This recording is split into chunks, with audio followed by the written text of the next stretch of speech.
Mais accepteriez-vous la trahison, la déception d'une personne que vous aviez aimée, que vous aviez portée dans votre cœur? En d'autres mots, peut-on pardonner à tout? Doit-on pardonner à tout? Est-ce qu'il est possible de pardonner à tout? Pour répondre à cette question, je vous propose de découvrir l'histoire que nous vous présentons aujourd'hui et vous pourriez vous-même, à la fin de cette histoire, tirer votre conclusion. Point d'accord, c'est tout et maintenant, on y va.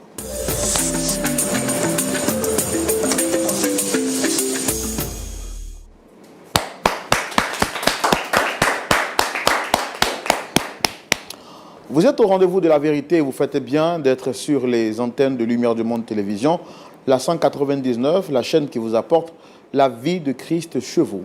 Merci de retrouver votre émission Point d'accord. Roland Sambo est toujours heureux de partager avec vous cette nouvelle histoire, cette nouvelle semaine.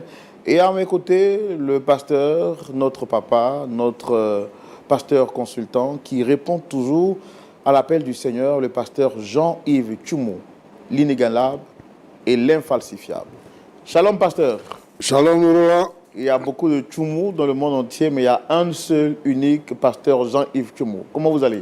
Oui, je vais très bien. Voilà. Le Seigneur nous bénit. On est en bonne santé. Oui. Oui. On est en bonne santé. Oui. Moi, j'ai envie de demander, c'est vrai que je pose souvent la question en privé, mais à vous voir, on aurait l'impression que vous avez 25, 35 ans, mais pourtant, le Seigneur, quand même, vous a fait manger beaucoup de gâteaux, pour ne pas dire célébrer beaucoup d'anniversaires. C'est quoi votre secret? Quel est le secret de votre jeunesse? Pour ne pas dire de votre rajeunissement. Il n'y a pas de secret. Hein. Ouais. Il n'y a pas de secret. C'est ça. Puisque je ne fais rien. C'est ça. C'est la grâce de Dieu. C'est la grâce de Dieu. C'est la grâce de Dieu. Ouais. En fait, ce que Dieu a fait, c'est que je tombe rarement malade. Je peux ne pas tomber malade pendant 20 ans, 25 ans, sans tomber malade. Bon, je peux dire que ça faisait quand même 25 ans, 28 ans comme ça, que je n'étais pas tombé malade, jusqu'à ce que je tombe malade l'année passée, mais je ne tombe pas malade. J'ai pas... Donc, ça fait que je suis toujours en pleine forme. Quand les gens souffrent autour de moi, même quand j'étais encore plus jeune, je voyais des gens qui avaient la carie dentaire. Et puis, bon, moi, je ne suis pas malade, je n'ai pas de carie et tout ça. Donc, je dormais avec des bonbons dans la bouche pour avoir carie dentaire. Pour savoir comment ça fait. Voilà, comment ça fait. Voilà, donc c'est la grâce de Dieu. C'est la grâce de Dieu. Je comprends pourquoi la Bible dit « Ceux qui se confient en l'Éternel sont comme la montagne de Sion, elle ne chancelle point. » Et justement, l'Éternel renouvelle vos forces chaque matin comme l'aigle et il a renouvelé également votre force aujourd'hui. Et c'est pourquoi nous allons prendre plaisir à recevoir nos invités, eux qui ont des difficultés. Et nous sommes conscients qu'au travers de ce plateau, Dieu leur apportera la tranquillité, Dieu leur apportera la stabilité. Du moins, c'est notre prière pour eux. Est-ce qu'on peut les recevoir? Bien sûr, on les reçoit. Merci, mesdames et messieurs, de recevoir nos frères que nous recevons ici. Notre premier visiteur, pour ne pas dire notre première, c'est une dame qui vient donc partager avec nous son histoire sur ce plateau. Je vous demande de la recevoir sous vos applaudissements, s'il vous plaît.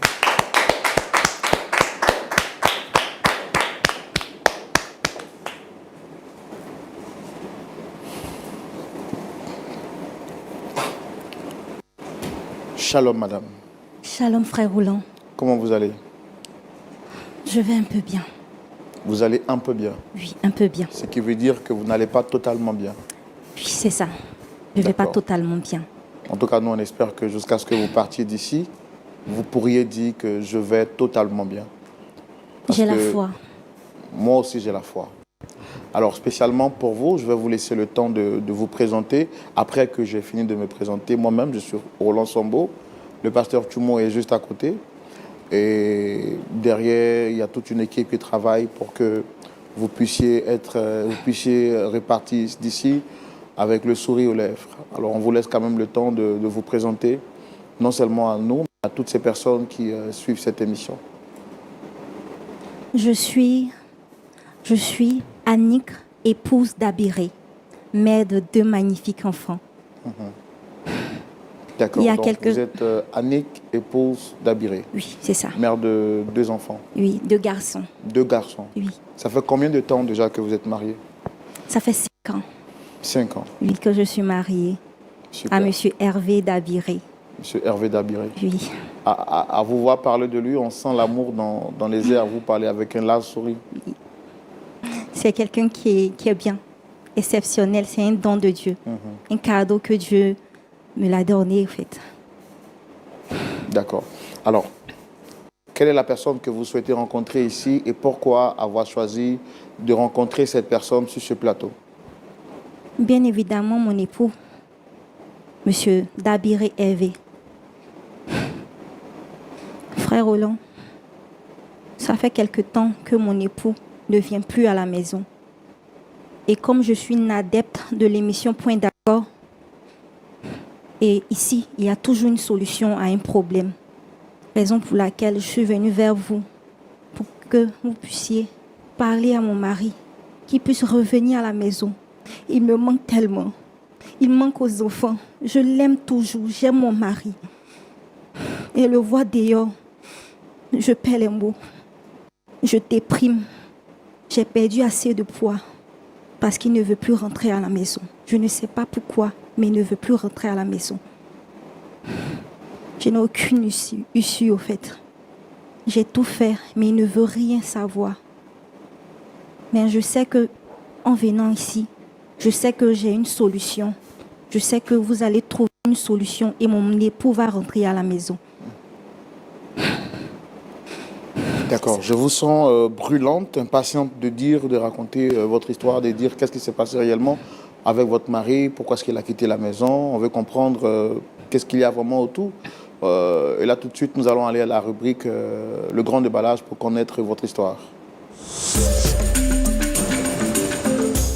Madame Dabiré, vous nous dites que votre mari a quitté la maison il y a de cela quelques temps. Et donc, vous vous sentez abandonnée, seule, les enfants y compris. Et vous souhaitez qu'ils reviennent à la maison. C'est donc la raison pour laquelle vous êtes ici. Ça fait combien de temps exactement que votre mari a quitté la maison, le domicile? Bon, disons, il ne veut plus rentrer, ça fait 6 mois qu'il ne veut plus rentrer. Quand j'ai voulu qu'il rentre, mais 2 ans en arrière, il y a eu un petit problème qui s'est passé en nous. C'est pourquoi il n'était pas à la maison. D'accord. Alors moi, je veux comprendre quel est le problème réel qu'il y a entre vous et votre mari. Qu'est-ce qu'il y a exactement? Frère Roland, c'est tellement compliqué. Je vais vous expliquer comment nous avons fait pour nous rencontrer, comment nous sommes rencontrés. Déjà, je veux que vous puissiez respirer à fond, que vous vous sentiez libre en fait, comprenez? Parce que si vous êtes stressé, vous n'aurez pas la capacité de vous exprimer tranquillement. Ici, vous êtes à la maison, n'ayez pas peur. Vous comprenez? Vous êtes ma sœur et vous êtes chez vous à la maison. Le pasteur Tchoumo est là pour vous écouter, à la suite vous donner des conseils. Parce que je vois que vous avez du mal même à respirer. Ça démontre que vous êtes un peu stressé. D'accord? Alors, ce qu'on va faire, avant de vous laisser le temps de vous exprimer concernant votre histoire, je vais juste prendre quand même quelques secondes pour discuter hors sujet de votre histoire et on reviendra tout de suite pour parler de votre histoire. D'accord? Parlez-moi de votre pays de rêve. Quel est le pays que vous aimez le plus? J'aime le Japon. Le Japon. Vous Oui. comprenez la langue? Non, je ne comprends pas la langue, mais j'aime le Japon. J'aime les Japonais aussi. D'accord. Et c'est quoi votre plat préféré? Mon plat, ce sont les nouilles. Comment? Les nouilles. Ok, super. Vous savez comment ça se fait? Oui, je sais comment ça se fait, mais moi j'aime quand c'est beaucoup mouillé. D'accord. Et vous avez pour habitude d'être à la cuisine ou bien vous n'êtes pas une grande passionnée de la cuisine? Je suis une grande passionnée de la cuisine. Je suis très forte en cuisine. Super. J'invente même les repas. Super. Donc ça nous fera plaisir quand même un jour de venir découvrir. Avec plaisir, Super. avec joie. Il n'y a pas de problème. Là maintenant, c'est bon, vous êtes relax? Ça va, ça va. Super. Donc pour moi, c'était l'opportunité de vous permettre d'être vous-même et de vous exprimer tranquillement. C'est juste pour la raison pour laquelle on a ouvert une petite parenthèse qu'on referme rapidement. Okay. Alors maintenant, je veux que vous preniez le temps de m'expliquer en détail ce qui se passe avec votre mari. D'abord, je suis Annick. Annick, je suis une fille issue d'une famille très riche. Une famille très riche. Mon père, et je suis la prunelle de mon père et de ma mère, surtout mon père. Il a tout fait pour moi. Je ne manquais de rien. Et à chaque fois, chaque vacances, je partais en vacances à l'étranger avec lui et ma mère. Quand j'ai commencé à grandir, j'avais des copines. Et il y a une de mes meilleures amies qui devait se marier. Et elle a décidé que je sois sa dame de compagnie, chose que j'ai acceptée. C'est normal parce que c'est ma meilleure amie. J'ai accepté. Et pendant la cérémonie du mariage, j'étais assise à côté de la mariée. Et qui je vois, un bel homme. Il était tellement bien habillé. Son sourire, ça me faisait fondre le cœur. Automatiquement, j'ai dit que c'est mon homme, c'est mon mari. Et il y avait une petite voix qui me disait que c'est mon époux. Donc j'ai chuchoté dans l'oreille de la mariée qui est mon amie. Je lui ai dit que j'ai eu mon mari. Et elle m'a dit, va causer avec lui. Chose que j'ai fait. Je suis partie vers lui, j'ai pris son contact pour ne pas que d'autres filles puissent prendre son contact. Et au fait, je ne voulais pas que les filles approchent de lui. Donc j'ai automatiquement pris son contact et il m'a dit qu'il s'appelait Dabiré Hervé. Dabiré Hervé, automatiquement, j'ai dit de mon cœur que je suis l'épouse d'Abiré Hervé. De Dabiré Hervé, je suis son épouse. Et c'est comme ça, je suis allée m'occuper de la mariée. Et après quelques jours, nous avons commencé à causer ensemble. Lui et moi, nous avons commencé à échanger. Il faut signifier que Hervé, c'est quelqu'un de bien. C'est un homme doux. Il est tellement doux. Mais il y a un petit souci, c'est qu'il ne travaille pas. Mon père m'a toujours dit que moi, la prunelle de ses yeux, je dois épouser un milliardaire. C'est ce qu'il m'a dit. Puisque je vis dans le luxe, donc quelqu'un qui ne travaille pas ne peut pas me prendre en charge parce que mon père m'a dit je ne dois pas travailler. Je ne dois pas travailler. Mais puisque j'ai aimé Hervé, j'ai caché cette relation à mon père puisque je connaissais ses conditions. Mais j'invitais toujours Hervé à venir à l'église. Il venait tout le temps à l'église. Un jour, j'ai décidé de dire la vérité à papa et à maman. Et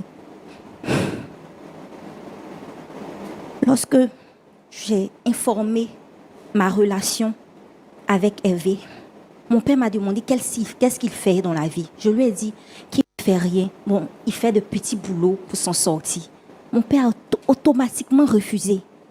Il a automatiquement refusé et il m'a dit si je continue ces relations, il n'allait plus s'occuper de moi.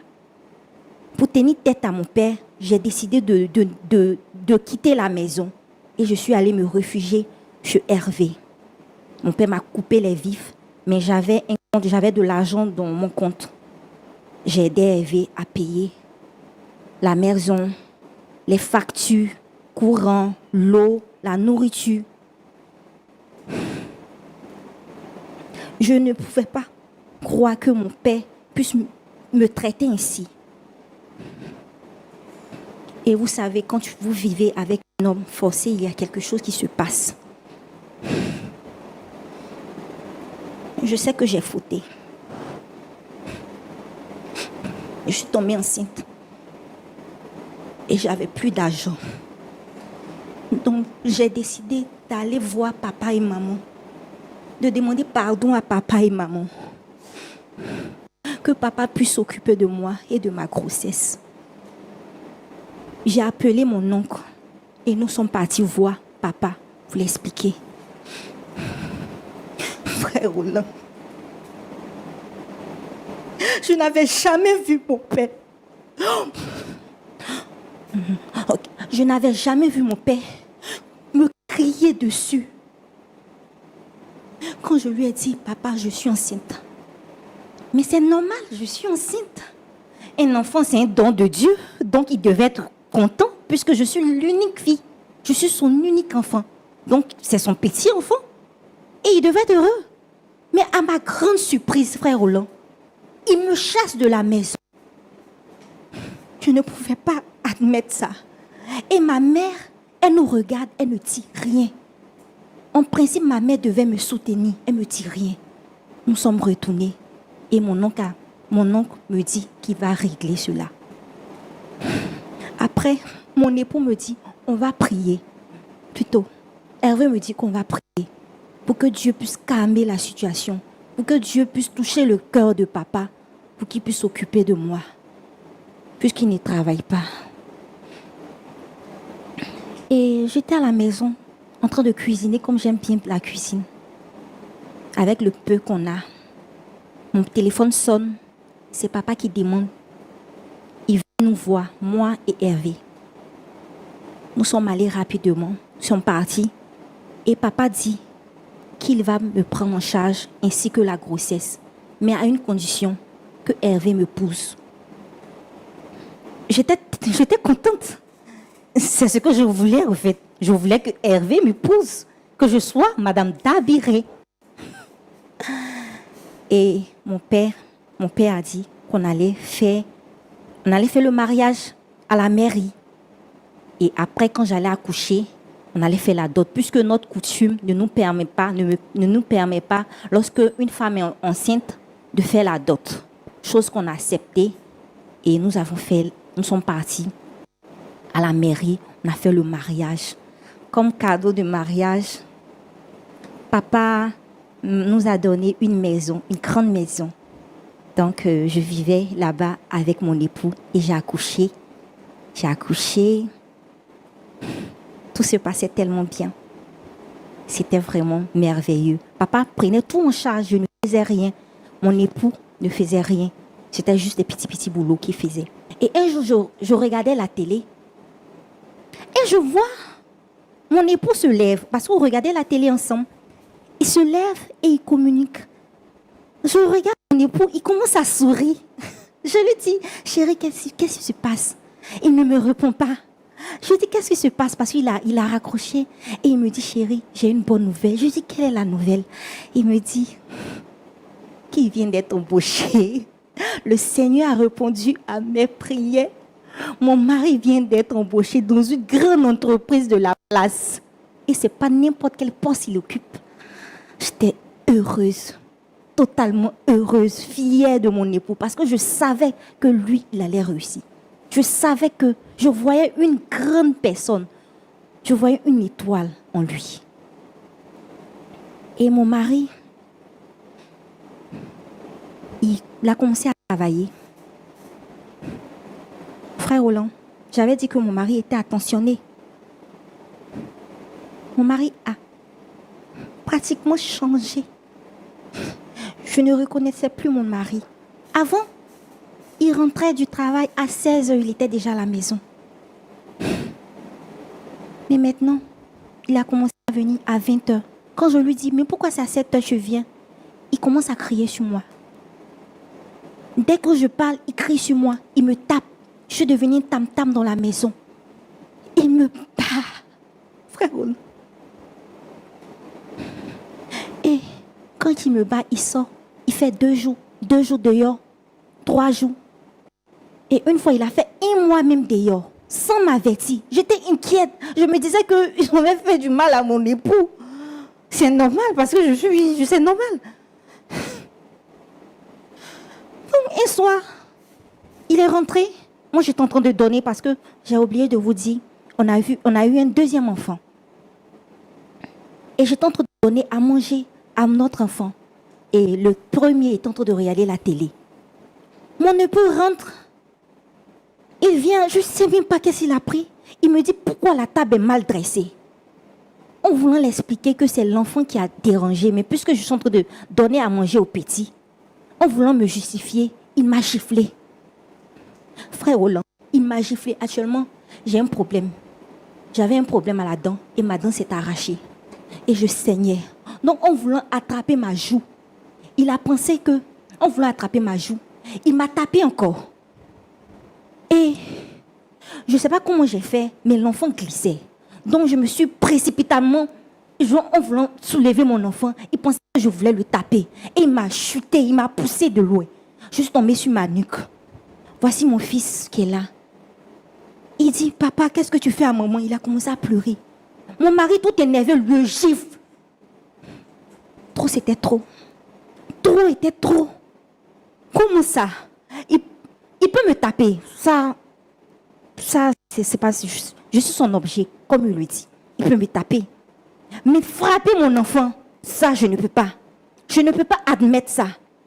Donc, automatiquement, j'ai appelé papa pour lui dire, pour lui expliquer la situation. Et mon père, puisqu'il était en mission, maman aussi n'était pas là. Mon père a envoyé le chauffeur rapidement me chercher. Et le lendemain, papa est venu à la maison, la cour familiale, à la maison. Donc, j'ai expliqué dans les moindres détails ce que ce monsieur Hervé me faisait à la maison. Il me battait, je l'expliquais. Et mon papa était énervé. Il a dit que on doit corriger ce monsieur-là. Parce qu'il ne sait pas à qui il a fait. Et moi, j'étais contente. J'ai dit, oui, papa, on doit le corriger. Il dit, on va porter cette affaire en justice. Et il dit, la correction, c'est juste 3 mois. Et puis, il allait sortir. Donc, moi, j'étais peinard, j'étais contente parce qu'il y a quelqu'un. Il y a un homme à la maison. Il y a un homme. Donc, il peut pas me frapper à chaque fois. Je ne suis pas son objet. Donc, c'est comme ça, on a porté plainte. Et ils ont arrêté mon mari. Mon papa m'avait dit que c'était 3 mois. 1 mois, 2 mois, ça passe. 3 mois. En principe, mon mari doit venir. Mais je ne vois pas mon mari. Donc, je suis allée voir papa. Je dis, papa, mais toi, tu m'avais dit que c'est 3 mois la correction, mais c'est fini. J'ai besoin de mon mari.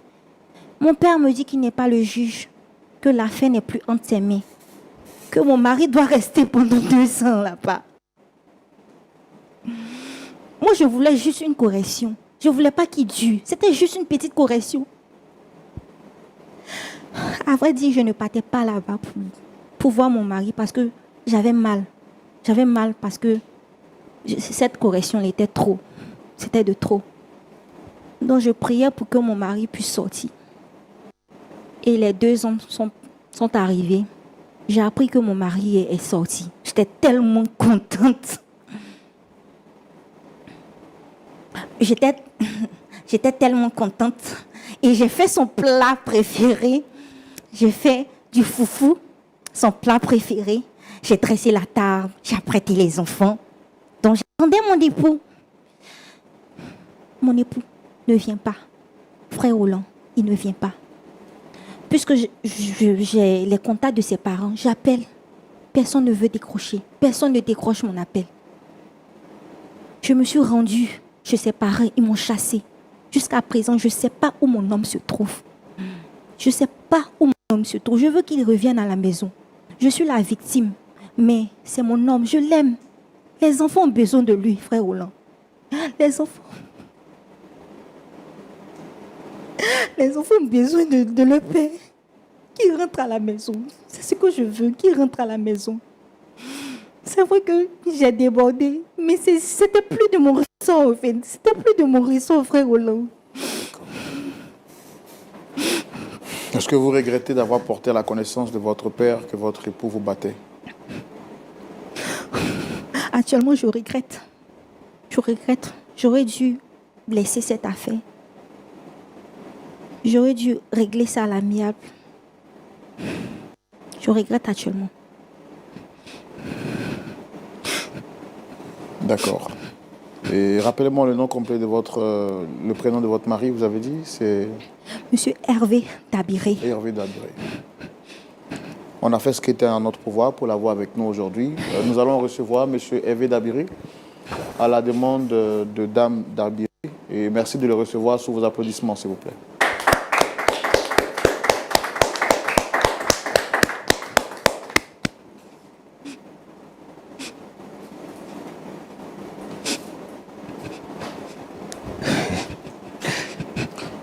Monsieur. Shalom, monsieur. Non. Pourquoi vous faites ça? S'il vous plaît, asseyez-vous. Pourquoi vous faites ça? Il fallait me dire qu'elle était là. Qu'est-ce qu'il vous a raconté encore? Non, écoutez, monsieur, moi je pense que on va finir par s'entendre. Déjà, je vous demande de vous installer. D'accord? Et c'est clair qu'on finira par s'entendre.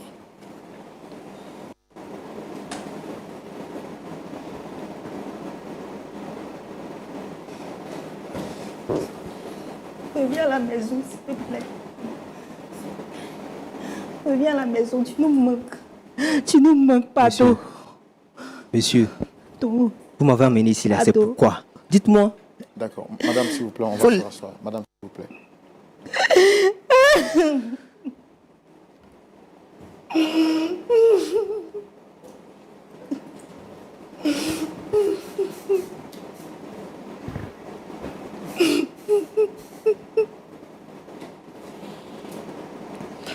Monsieur Hervé, shalom. Shalom, monsieur. Déjà, je suis désolé de la tournure que prend cette rencontre. On a su également qu'en vous faisant venir de gré, il y a beaucoup de choses qui n'auraient pu pas se faire. Donc, on est vraiment désolé de la tournure. Mais plus ou moins, je pense que vous aviez une idée générale de ce pourquoi on vous avait sollicité aujourd'hui. Alors, je suis Roland Sombo, présentateur de l'émission Point d'accord. Le pasteur Tchoumou est juste en face. C'est une émission qui a pour objectif d'aider des personnes qui traversent des temps d'incompréhension à pouvoir se réconcilier. Vous avez été sollicité sur le plateau ici par Dame Annick, c'est ça? C'est bien ça. Je n'ai pas besoin de vous demander si vous la reconnaissez parce que je sais effectivement que vous la connaissez. Effectivement, je la connais. C'est la mère de mes enfants. Mais je ne sais pas pourquoi. Qu'est-ce qu'elle fait ici? Elle fait quoi là? Qu'est-ce qu'elle vous a raconté? Mais cette femme, elle a gâché ma vie, monsieur. Il y a certaines choses que je ne voudrais plus revenir là-dessus. Mais je ne sais pas pourquoi. Vous m'avez appelé, c'est pourquoi? À cause de celle-là? Est-ce que vous savez ce qu'elle a fait? Mais c'est pourquoi on vous a demandé d'être ici. On a entendu sa version, on a écouté ce qu'elle avait à dire. Mais vous également, il est important pour nous de vous écouter et comprendre comment est-ce que, si possible, par la grâce de Dieu, on puisse vous aider. Quand vous dites qu'elle a gâché votre vie, qu'est-ce que vous voulez dire exactement?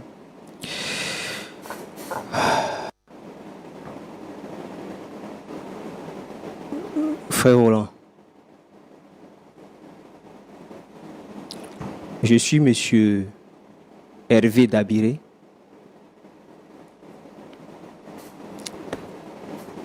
Et je vais vous dire, puisqu'elle veut qu'on en parle, ce qui s'est réellement passé.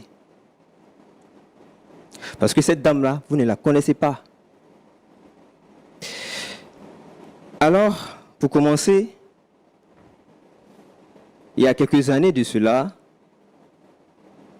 j'étais encore dans la fleur de l'âge, on va dire ça ainsi, et j'étais à une cérémonie de mariage, voyez-vous. Et je vois venir vers moi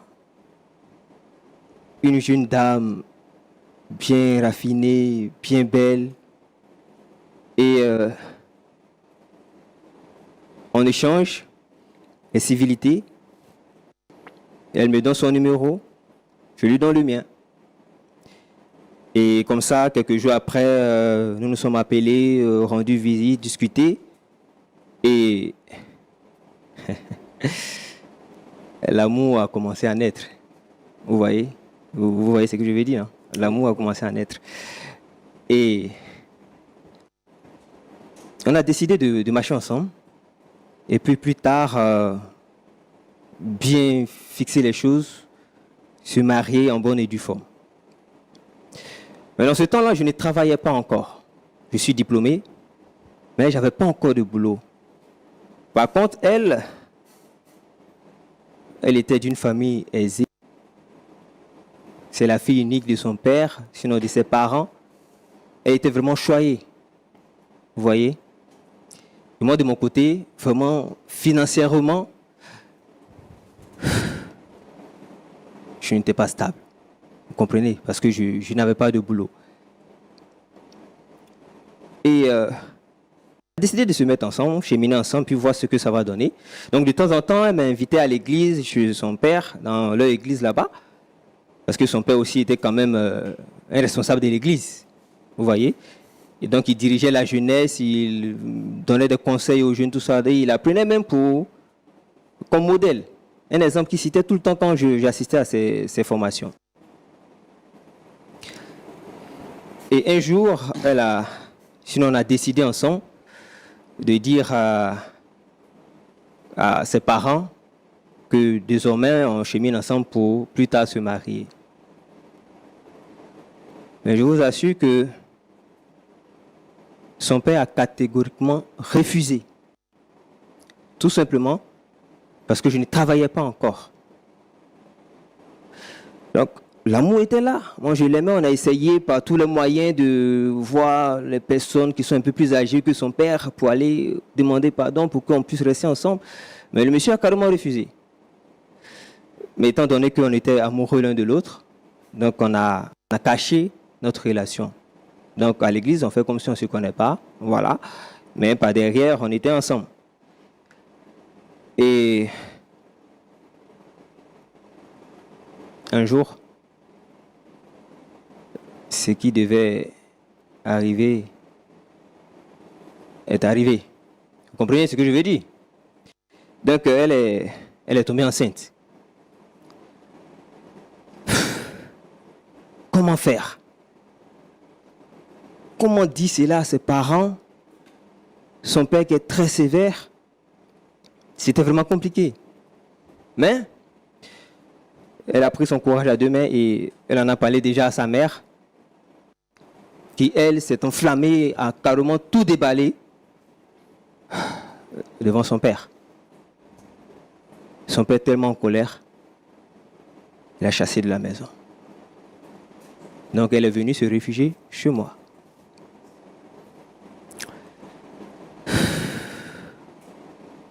Et ensemble, nous avons prié, ensemble, nous avons gêné, demandé à Dieu. C'est vrai que nous avons fauté à tant de moments, on ne devait pas le faire en tant que chrétiens, mais c'est arrivé. On a demandé pardon à Dieu, gêné, pour que son père puisse accepter déjà que la fille soit enceinte, et puis maintenant, après, on allait voir par la suite. D'accord, on va aller un peu plus vite. Déjà, donc, finalement, son père l'a mis dehors. Donc, qu'est-ce qui a été fait par la suite? Par la suite, après la prière, comme je le disais, il nous a rappelé.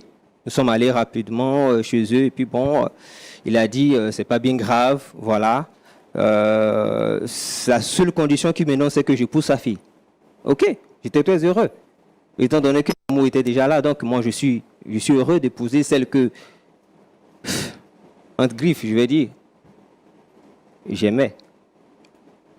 Donc, elle était enceinte, donc on ne pouvait pas faire la dot, selon leur coutume. Et donc, on a fait le mariage à la mairie. Et puis après, son père nous a donné un appartement. Nous sommes allés vivre chez nous. Elle a accouché. Et par la suite, on a accompli tout le reste. Donc, on a fait le mariage, tout et tout. En ce moment, je ne travaillais pas encore. Et c'est son père qui s'occupait de nous. Vous voyez, les factures, le loyer, tout ça. Et un soir, Dieu sachant faire les choses, je reçois un coup de fil. Alors que j'avais postulé à un poste il y a bien longtemps, j'ai reçu un coup de fil pour me dire que voilà, j'ai été retenu à un poste et donc je vais commencer à travailler très bientôt. C'est la joie.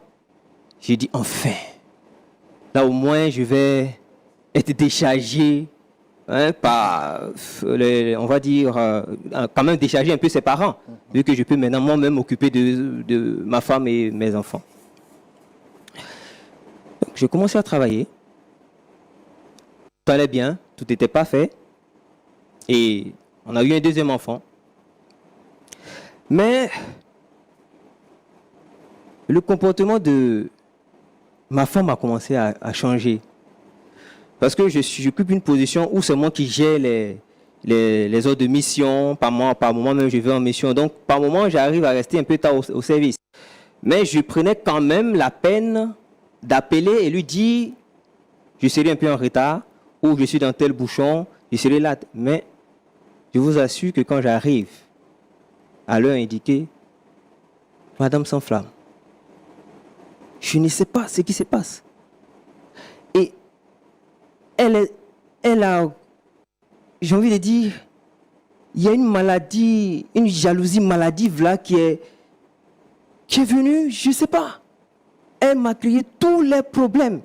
Elle allait jusqu'à mon bureau faire palabre avec ma secrétaire. Elle m'a regardé mal. Elle m'a regardé mal. Donc c'est normal que je réagisse. Je dois la frapper. Pourquoi elle me regarde mal? Vous voyez? Mais tu sors avec elle. Tu sors avec elle. Vous voyez? C'est son caractère qu'elle a. Hein. Je vous l'ai dit. Est-ce que vous a dit la vérité? Elle se bat avec tout le monde dans mon service, surtout les femmes. Quand je vais en mission pour 1 mois, elle pense que c'est pour aller avec les femmes. Et le comble, elle est malade. Hein. C'est là. Ne m'indexe pas. Hein. Ne m'indexe pas. Elle est tu as compris, très non? malade. Ne m'indexe pas. Tu m'arrêtes. Elle allait raconter à son père que moi, je lui porte main, je la frappe comme je veux, chose que je n'ai jamais faite. Je suis une personne bien éduquée. Mon père m'a bien élevé, même si je n'ai pas une classe sociale, mais je sais quand même respecter la femme. Le fait de crier sur moi là, c'est pas frapper. Quand tu cries sur moi là, c'est pas frapper. Monsieur Sambo, c'est pas frapper. de se taire. Tu cries sur moi à chaque fois, c'est pas frapper. Dites-lui de se taire. Madame, calmez-vous, s'il vous plaît. Calmez-vous. Il ne peut pas me calmer. Pourquoi il peut mentir sur moi? On n'a jamais crié sur moi. La seule fois que mon père a crié sur moi, c'est quand je portais sa grossesse. Que mon père a crié sur moi. Donc lui, de quel droit il se permet de crier sur moi? De quel droit? Je t'ai pas dit de ne plus communiquer avec tes collègues. Je t'ai pas dit de ne plus communiquer avec tes collègues femmes. Je t'ai pas dit ça. Monsieur Et Sambo. rien comme ça, c'est pas moi qui t'ai fait. Oh là là. Tu as oublié. C'est pas moi qui t'ai fait. Attends, c'est ton vrai caractère est en train de montrer ici, non? Je m'en fous. Je m'en fous de ça. Vous voyez? Vous voyez? On va être douce Je là. ne sais Vous pas ce voulez qu'elle veut nous pas. raconter ici, si elle est venue jouer la victime, mais c'est son comportement qu'elle a. C'est son caractère net. Et moi, non, ça là, c'est fini. Je ne peux pas vivre avec une femme C'est pas comme ça. fini. Ça peut Et pas donc, finir. Ça peut Madame, pas madame, s'il finir. vous plaît, on va se calmer pour quand même on comprenne Non, sa ça peut version. pas finir. Il doit rentrer à la maison. D'accord. Alors, qu'est-ce qui a été dit à son père, vous avez dit? Elle allait mentir sur son père. Moi, je la battais. Celle-là, comme je vous l'ai dit, elle est malade. Elle va elle-même se faire des bleus pour aller montrer à son père que voilà ce que mon mari m'a fait. Pourtant, je n'ai rien fait. Mais moi, je n'ai pas de preuves. Ils ont les preuves. Elle a des bleus sur elle. J'ai dit quoi? Un matin, on vient me chercher en prison. On me convoque, on me met en prison. Monsieur, 2 ans de ma vie dans une cellule. Est-ce que vous voyez un peu ce que ça fait? Vous n'avez jamais fait la prison. Je ne vous conseille même pas d'y aller. On ne peut pas conseiller même quelqu'un d'aller à la prison. Mais ce n'était pas facile. Elle a gâché ma vie. Aujourd'hui, je suis sorti, Dieu merci, c'est vrai. Mais mon casier judiciaire est rempli. Je fais comment pour avoir du boulot? Je fais comment pour me retrouver? Et elle vient raconter des balivernes ici. Elle va venir chercher quoi chez moi? Elle va venir chercher quoi chez moi? Alors, si je comprends bien, vous ne l'avez jamais touché. Jamais, monsieur. Vous me regardez. Un monsieur comme ça, il peut frapper femme.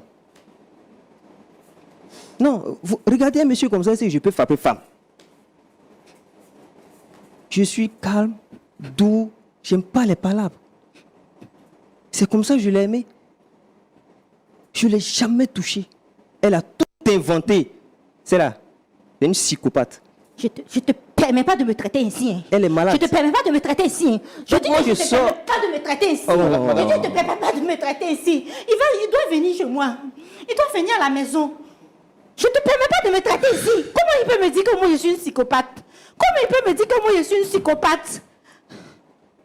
Attendez, madame, attendez, on va. Si vous n'essayez pas de la calmer, elle risque de faire quelque chose. Regardez là. Je sais Elle que va tu se m'as blesser parti. ici et vous serez responsable. C'est vous qui l'avez emmené ici. Hein. C'est vous. Attrapez-la. Madame? Je dis que tu vas partir. Non, madame, non. S'il ne rentre pas à la maison, je risque de faire quelque chose. D'accord. Non, s'il ne rentre pas à la maison, je risque de faire quelque chose. D'accord, c'est compris. Il aurait quelque chose sur sa conscience. Il aurait quelque chose sur sa conscience. Ok, c'est compris, d'accord, asseyez-vous. Il aurait quelque chose sur sa conscience. Asseyez-vous, d'accord, asseyez-vous. Il va entrer à la maison, ça va? Regardez-moi, ça va? Ça va. Calmez-vous.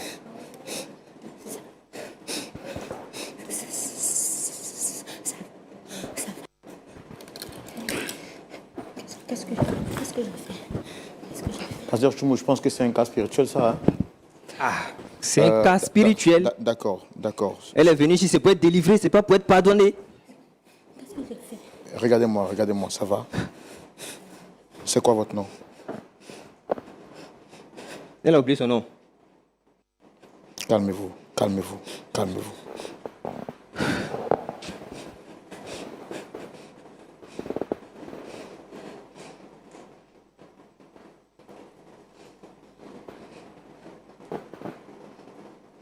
Ça va. Est-ce qu'on pourra nous trouver de l'eau pour elle, s'il vous plaît?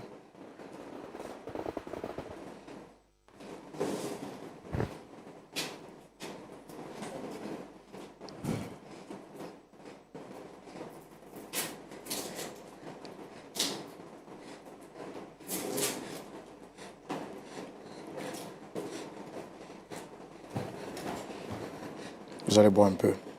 Tenez.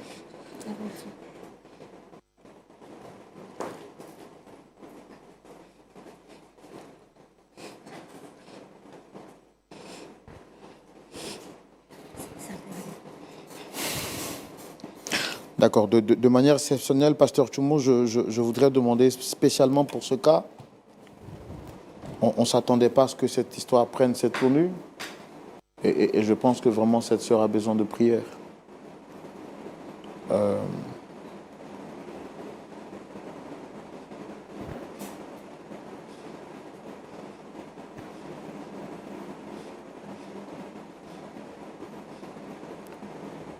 Ça va bien?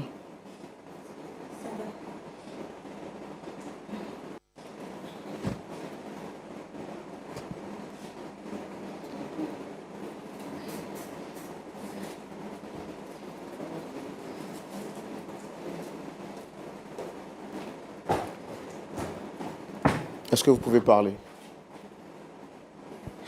Oui, je peux parler, ça va. Ça va, Vous voulez boire un peu d'eau? ça va. C'est bon. L'eau, c'est bon. Regardez-moi droit dans les yeux. Quel est votre nom? Annick, J'ai du mal à vous entendre. Quel est votre nom? Annick, Annick quoi?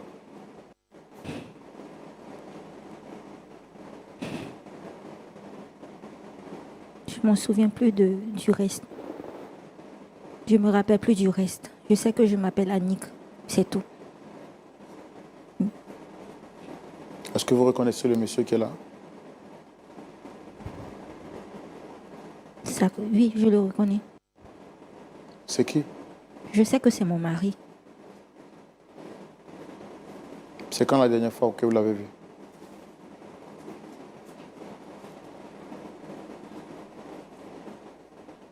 Deux ans, ça fait 2 ans.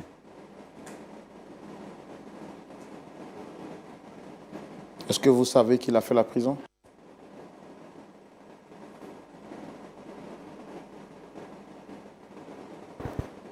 Je commence à me rappeler, oui. Oui, je sais. Je commence à me rappeler. Est-ce que vous savez pourquoi est-ce qu'il a fait la prison? C'est un peu flou dans mon esprit. Mais je sais qu'il a fait la prison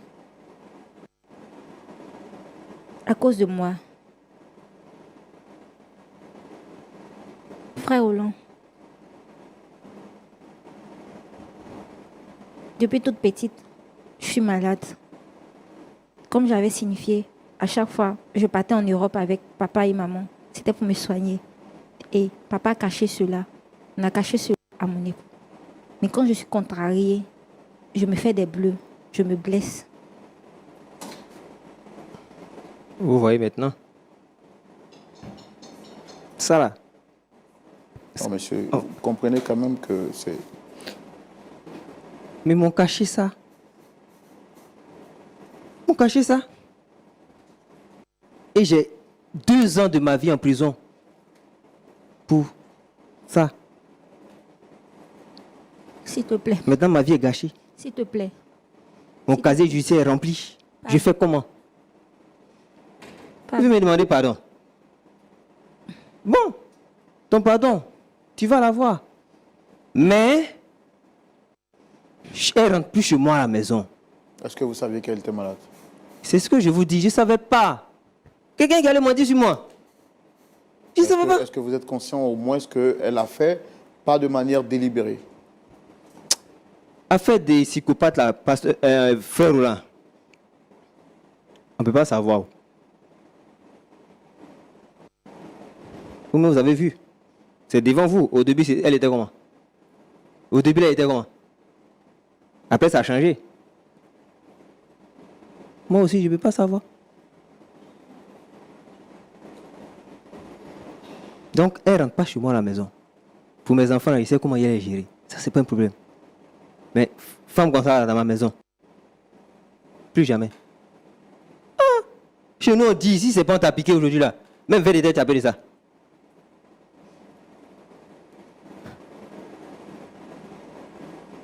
D'accord. Moi, je vais vous demander une chose là, Manik. Est-ce qu'on a mes consciences?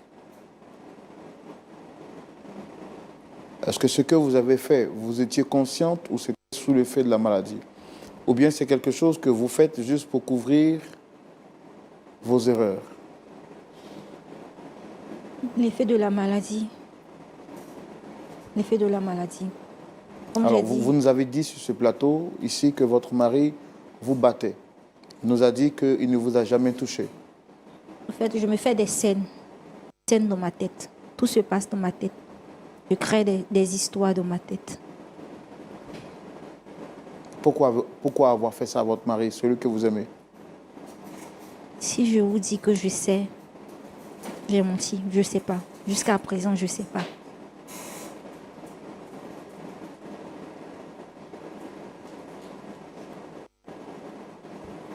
Est-ce qu'il vous arrive par moment d'être jalouse à l'excès? Oui, à l'extrême jalouse. Très possessif. Ça, je le reconnais. Même avec ma mère, je suis très jalouse aussi.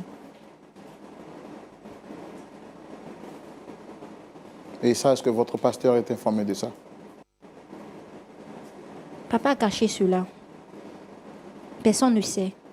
Parce que je pique mes crises à la maison. En public, je ne pique pas mes crises. Mais quand je suis énervée, c'est là que je pique des crises.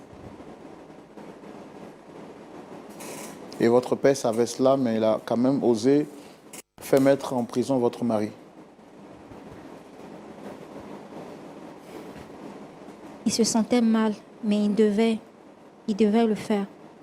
Parce que personne ne pouvait comprendre, puisque j'avais des bleus.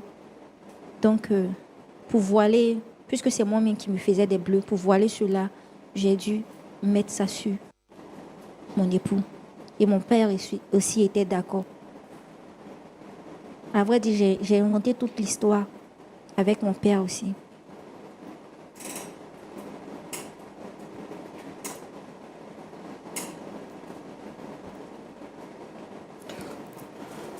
D'accord. Pasteur Tchoumou, Oui, mon frère Roland. on aura tout vu sur cette terre. Hmm. Voici une nouvelle histoire à laquelle nous sommes confrontés. J'avais voulu mettre fin à cette histoire expressément, mais semble-t-il que notre invité a finalement retrouvé ses esprits. Quel est votre point de vue dans ce genre de situation? Que faut-il faire exactement? Votre point de vue, c'est dans la rubrique à la loupe de la parole. Pasteur Tchoumou, Oui, Roland. que faut-il faire? D'accord. Nous avons un rôle à jouer dans la vie de ceux qui viennent se confier en nous. C'est vrai que Nous sommes sur la scène. L'histoire passe. Mais après, nous faisons un travail de fond pour pouvoir restaurer les vies. Le Seigneur Jésus a dit, « Venez à moi, vous tous qui êtes fatigués et chargés, et je vous donnerai du repos. » Et avec ce que Annick raconte, je pense qu'elle a besoin de repos spirituel. Elle a besoin d'un travail de fond dans sa vie pour qu'elle puisse connaître la restauration. Donc, je pense que vous avez été également surpris parce que elle a même cassé ses lunettes et tout ça. Donc, dans ce cas, pareil, on fait appel à la compassion. On fait appel à la miséricorde. C'est une personne qui est malade. Et il faut se laisser guider par le Saint-Esprit pour aider cette personne.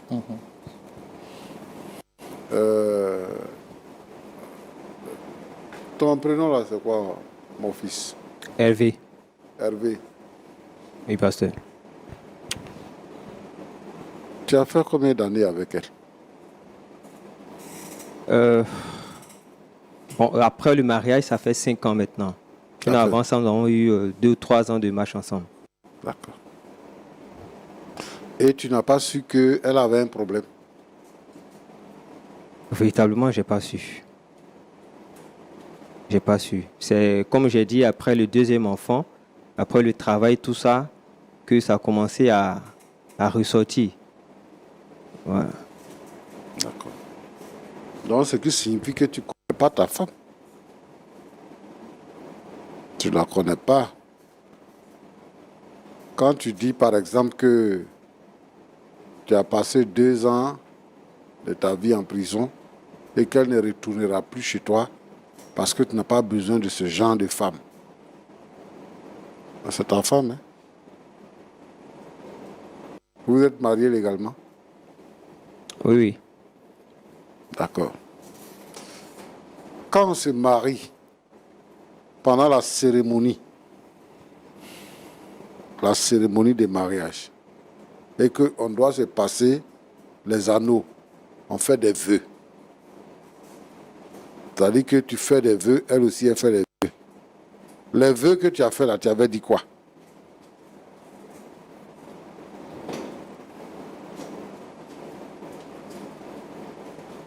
J'ai dit que j'allais rester avec elle dans la santé comme dans la maladie, dans le bonheur comme dans le malheur, Dans les bons jours comme dans les mauvais jours. Jusqu'à ce que bon, Jésus revienne ou la mort nous sépare. Bon, comme Jésus n'est pas encore venu, la mort aussi n'est pas venue. Et il se trouve qu'elle a un problème. Elle a un problème. Ce qu'il faut faire, c'est de chercher à résoudre ce problème-là. C'est vrai que tu es allé en prison, mais la vraie victime, c'est elle. La vraie victime, c'est elle. Et aujourd'hui, son entourage sait qu'elle est malade parce que son père a caché qu'elle était malade. C'est pour ça que tu n'as pas su. Et comme toi aussi, tu n'es pas trop regardant, donc tu n'as pas vu les dysfonctionnements qu'il y a eu dans sa vie. Toi, tu t'es contenté juste d'être victime. D'être victime, mais de ne pas chercher à comprendre le vrai problème. Donc moi, ce que je te demande premièrement, il faut pardonner à ta femme et il faut l'accepter. Parce que tu disais que le pardon, tu vas l'avoir. Le pardon, tu vas l'avoir. Mais plus jamais cette femme-là dans ma maison. Parce que il peut lui arriver quelque chose. Son problème actuellement, c'est que tu viennes à la maison. C'est que tu sois avec elle. Elle dit qu'elle a besoin de toi. Les enfants aussi ont besoin de toi. Ta présence fait que son problème trouve une partie de la solution. C'est-à-dire que la présence. Le fait d'être aimant, le fait d'être... quel mot on dit là? Compatissant. Intentionné. Ok, attentionné. Attentionné. Ok. Le fait d'être comme ça avec elle, quand elle va sentir que tu t'intéresses à elle, ça va l'aider. Mais le rejet fait que sa situation va se compliquer. Roland, Pasteur. aujourd'hui, il y a beaucoup de vies qui sont détruites par manque d'amour. Quand une personne se sent rejetée, il y a des gens qui ont un problème. Au lieu de les aider, on les culpabilise. Chacun met sa bouche. Et lorsque la personne est débordée, elle pique une crise. Ou bien se suicide. Ou elle se suicide. Parce que elle se dit que sa vie est finie, que rien ne peut lui réussir encore. Ou bien que personne n'arrive à la comprendre. Voilà. Quand on épouse une femme, les hommes sont différents des femmes. L'homme, lui, pense que s'il essaie avec cette femme-là, que ça ne marche pas, il peut la changer. Comme on change des pochettes, il peut la changer. Or, une femme, c'est sa raison fondamentale. C'est ça ou c'est rien? C'est ça ou c'est rien. C'est pour ça qu'une femme est capable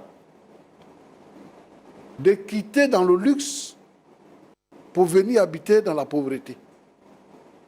Elle nous a dit que son papa est un homme qui a des biens. Mais par amour, elle est venue s'attacher à lui. Ça, c'est la femme. Et moi, je veux interpeller nos frères chrétiens. Il ne faut pas te marier parce qu'une femme est belle. C'est pas, ça ne vaut rien, la beauté. Parce que la femme, elle se fane. Et la beauté, elle s'entretient. Toutes les femmes sont belles. Il ne faut pas te donner des critères physiques pour te marier. Il faut te donner des critères, des valeurs. Une personne est faite de valeurs. Et le plus important pour nous, c'est la valeur chrétienne.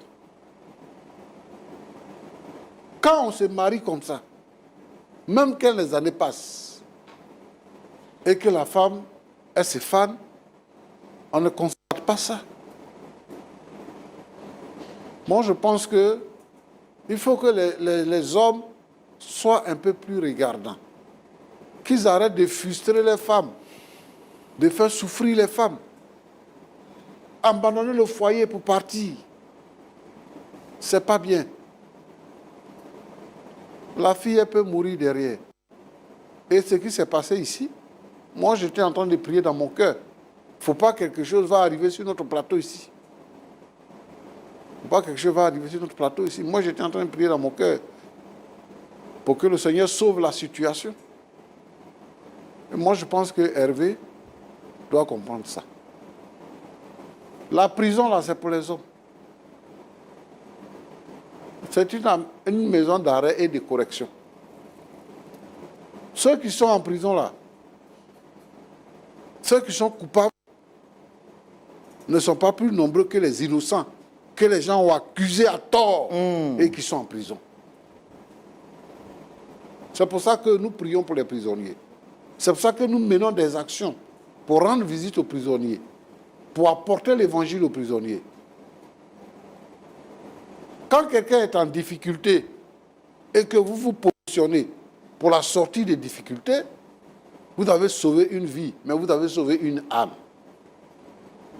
Quand vous épousez une femme, vous êtes responsable de sa vie terrestre, mais vous êtes responsable de son âme. C'est fort. Et donc moi je pense que c'est vrai qu'il y a eu des choses qui se sont produites dans leur rapport. Mais Hervé doit faire fi de tout ça. Sa femme demande pardon. Elle est venue sur le plateau pour lui demander pardon. Ce n'est pas l'argent, ce n'est pas l'or, mais c'est l'homme. Elle a besoin de son mari. Hervé, je sais que tu es blessé. Je sais que aussi, les gens ont mis beaucoup de choses dans tes oreilles. Mais cette fille-là, c'est ta femme. Elle a besoin de toi. Et nous sommes prêts à t'accompagner.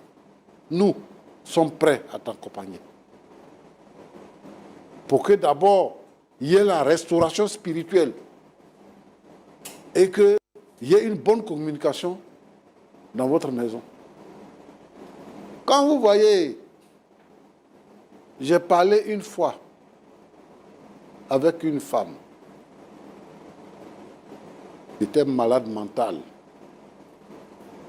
qui était nue dans la rue. Mais le Seigneur l'a guérie.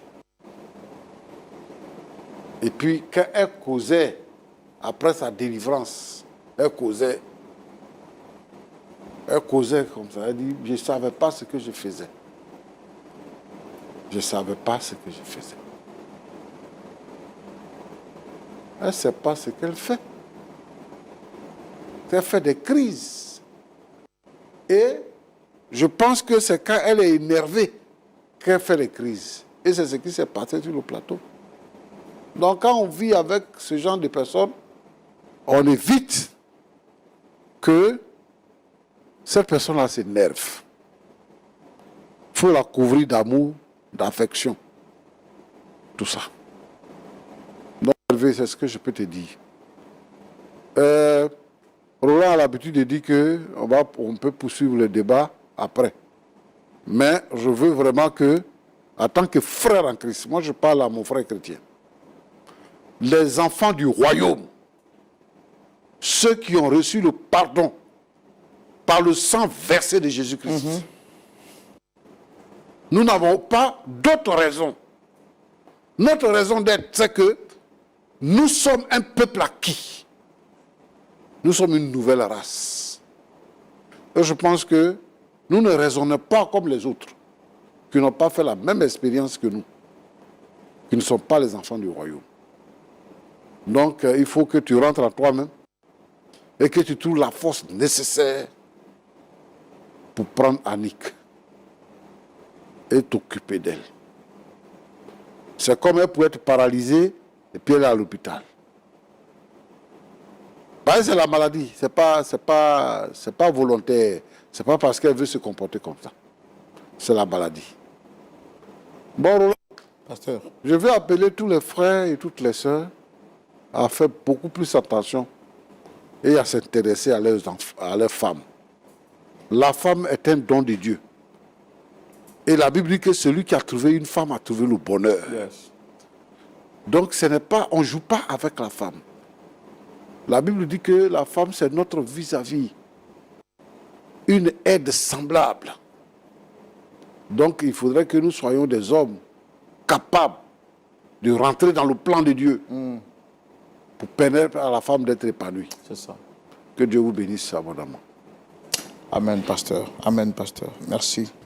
Merci pour vos prières également quand la situation était un peu tendue. On rend gloire à Dieu qui a permis que toute chose soit possible. Avant qu'on ne termine, je vais vous demander, je vais quand même vous aider à... Voilà. C'est bon, vous pouvez porter ça.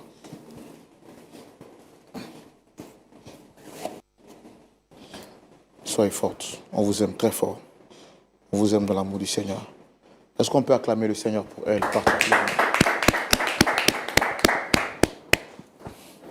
Vous voyez, tous ceux qui sont sur le plateau ont applaudi pour vous dire qu'on vous aime très fort. Je vous ai dit au départ qu'on n'est pas ici pour vous juger. Quel qu'en soit ce qu'on a pu vivre, pour nous, vous êtes une valeur sûre. Et vous êtes une valeur sûre, c'est pourquoi Christ a donné sa vie pour vous. Le pasteur Tchoumou l'a dit, on vous aime très fort. Est-ce que vous avez quelque chose à dire avant qu'on passe la parole à votre mari? Je tiens à vous dire merci. Merci à pasteur pour ses sages conseils. Ce que je veux, c'est l'amour de mon mari. C'est tout ce que je veux. Qu'il revienne à la maison. C'est tout ce que je veux. D'accord. Très cher monsieur, je pense que vous avez écouté les paroles du pasteur. Notre objectif, ce n'est pas de vous forcer. Nous savons que vous êtes chrétien. Et dans la prière que le Seigneur Jésus a appris à ses disciples à la demande de Pierre, il leur a dit, pardonne-nous comme nous pardonnons aussi à ceux qui nous ont offensés. Je sais que vous avez été blessés, vous avez été meurtris. Vous avez le libre arbitre de choisir de pardonner ou pas. On ne veut pas aussi que vous fassiez les choses pour le regard des hommes. Mais c'est à vous que revient le mot de la fin. Quel sera votre mot de fin?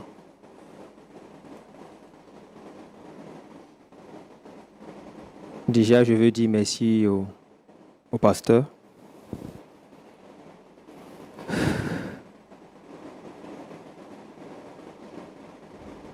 Je pense que pour le pardon,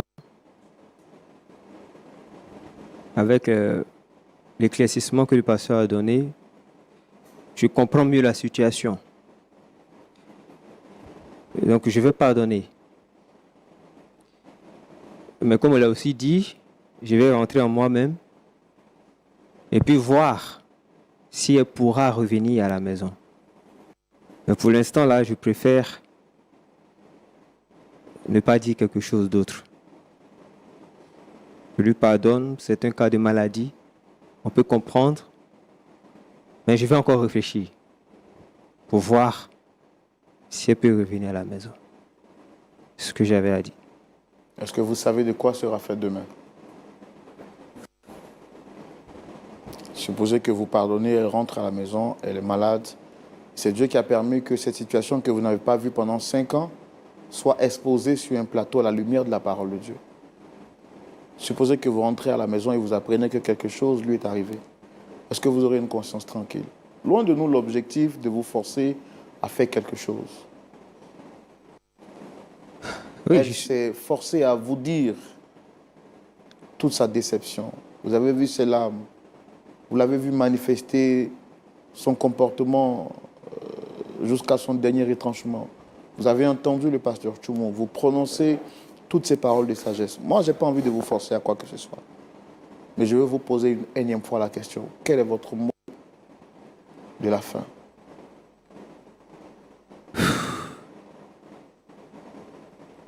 Frère Sambo, comme j'ai dit, je pardonne à cette femme. Mais pour qu'elle revienne à la maison, je ne sais pas, est-ce que vous avez idée de ce que j'ai vécu? Elle a gâté ma carrière.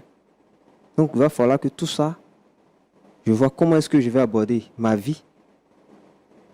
Puis voir si elle peut revenir à la maison. Son père va s'occuper d'elle, il va la soigner. Mais moi là, je vais attendre d'abord. Vous l'avez dit, vous ne me forcez pas. Allons doucement.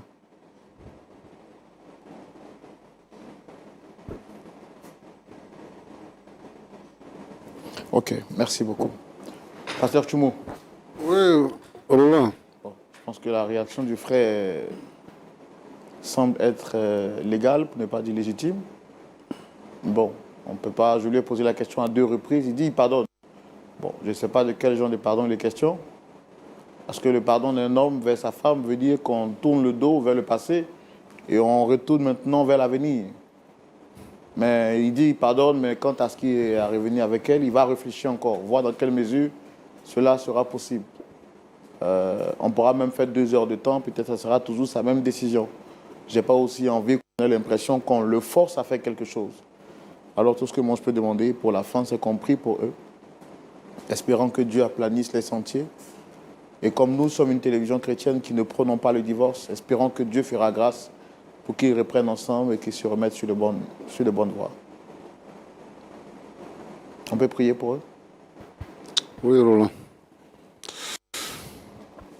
C'est toi qui es notre Dieu. Non seulement tu es notre Dieu, mais tu es aussi notre Père. C'est toi qui inclines le cœur des rois. Ce qui est impossible aux hommes est possible à Dieu.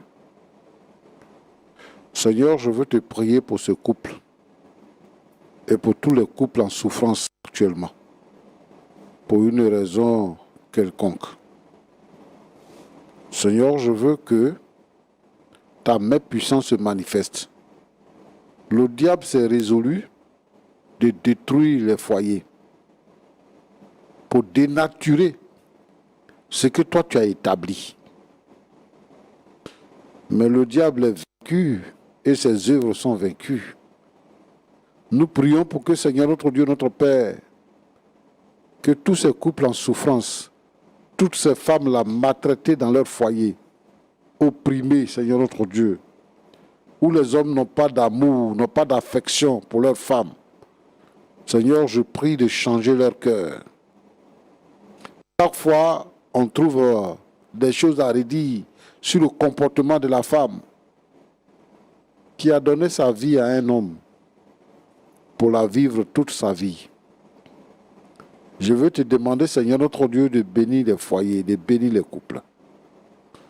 Et je te prie pour ce couple sur ce plateau. Tu les bénis également, Seigneur. Et tout ce qui n'est pas de toi soit vaincu et chassé.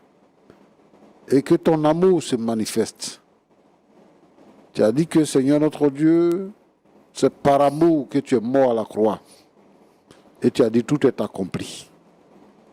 Seigneur notre Dieu, que ta parole se manifeste avec effet immédiat. Et que, Seigneur, les vies soient libres, que les cœurs soient heureux. Combien de femmes sont malheureuses? Combien de femmes à travers le monde, dans leur foyer, sont malheureuses? Alors que ta parole a dit, je vous donne ma paix. Je ne vous la donne pas comme le monde, mais je la donne en abondance. Seigneur, apporte la paix dans les foyers. Apporte la victoire dans les foyers. Et bénis les couples au nom de Jésus-Christ. Amen. Amen. Seigneur, apporte la paix dans les foyers, apporte la victoire dans les foyers et bénis les couples au nom de Jésus. Merci à vous, monsieur et madame Djiké, d'être venus sur le plateau. Pasteur Tchoumou, merci. Très chers amis de Lumière du Monde Télévision, merci. Cette émission est spéciale, c'est pourquoi elle a duré juste un peu plus. Et nous tenons à bénir le nom du Seigneur pour chacun d'entre vous, d'être restés fidèles jusqu'à la fin de ce numéro. Je vous donne rendez-vous ce samedi à partir de 19 h pour suivre le culte en direct et la parole de Dieu vous sera prêchée afin que vous ayez en vous la capacité, le pouvoir, par le nom de Jésus, de pardonner toutes les offenses. Car n'oubliez pas, celui qui ne pardonne pas, le Seigneur ne lui pardonnera pas non plus. Pardonne-nous nos offenses, comme nous pardonnons aussi à ceux qui nous ont offensés. Que Dieu vous donne la force de pardonner, quelle qu'en soit la gravité de l'erreur. Shalom chez vous et que Dieu vous garde. Au revoir.